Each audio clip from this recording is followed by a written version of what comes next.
must be here about the trailer.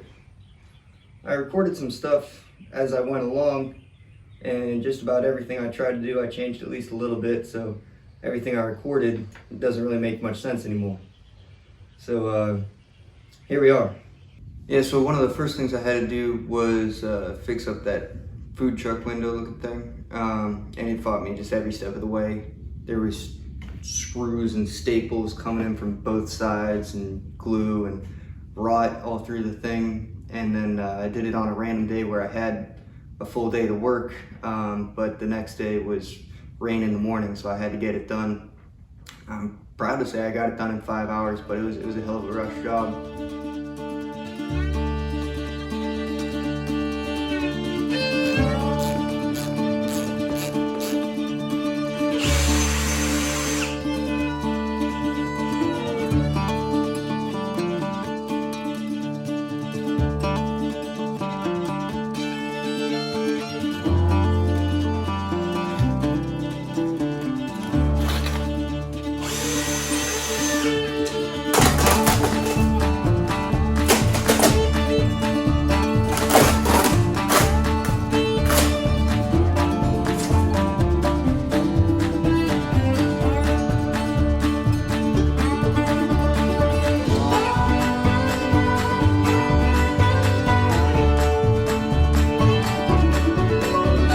Should have guessed. It goes on the other side too.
So I watched a few of these insulation videos on YouTube, and everybody has like a pristine trailer before starting, and would be nice, but got my trailer for $1,700. It was used by its previous owners for hauling furniture and then hauling like lawn care equipment. So they had riding lawnmowers back there, and it's got dents, it's got rust, it's been beat to hell, and I had to do a little bit of prep work before I was able to put the insulation in first.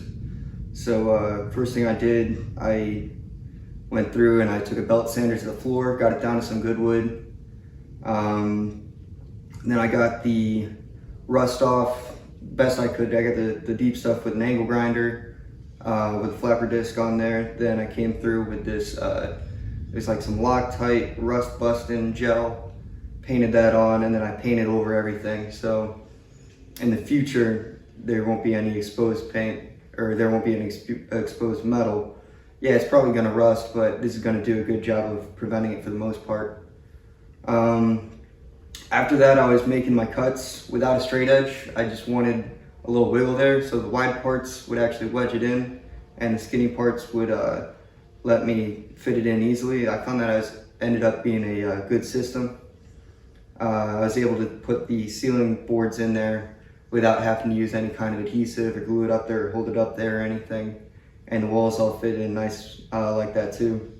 And then I had enough extra that I was able to start on truck cap up there. But I didn't go ahead and finish that because it still needed some things taken out and done to it before I was able to cover that up too. So that's that's left a little undone.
I chose to put the shiny side of the insulation facing outwards because the main purpose I have for my insulation is to keep the air on the inside of the trailer colder than the outside air. And I'd read somewhere that the shiny side is meant to reflect heat. So face it outwards, keep more heat outwards. I see a lot of people put it inwards, and I think the design there is to trap heat inside. But I'm living in the South for the foreseeable future, and the main focus of my insulation is to keep it cool. When it comes time for me to want to warm the trailer, I'm going to be putting in a wood-burning stove, and that's going to provide more than enough heat for warming the trailer.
For this big dent, I'm just going to generally measure down, see where this is at, and scrape a bunch of the insulation off the back of this so it'll sit flush.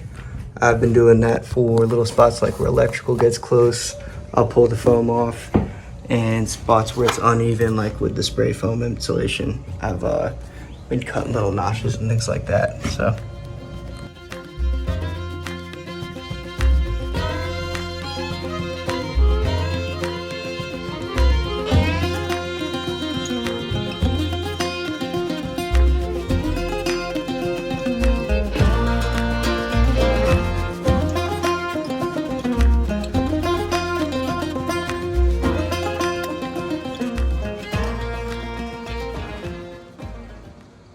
I know I said before that I was going to do a straight axle instead of the 4-inch drop axle that's in the trailer now.